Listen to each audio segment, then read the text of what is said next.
BNP chairperson ও সাবেক প্রধানমন্ত্রী বেগম খালেদা জিয়ার সুস্থতা কামনায় পাকিস্তানের প্রধানমন্ত্রী শাহবাজ শরীফ চিঠি দিয়েছেন।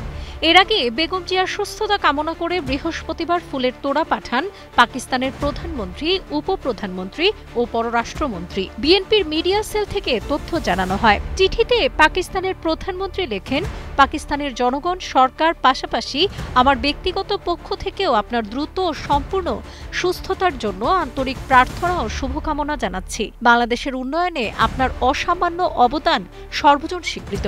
বাংলাদেশ ও পাকিস্তানের মধ্যে দৃঢ় ভ্রাতৃত্বপূর্ণ সম্পর্ক জোরদারে আপনার ভূমিকাও আমরা গভীরভাবে মূল্যায়ন করি।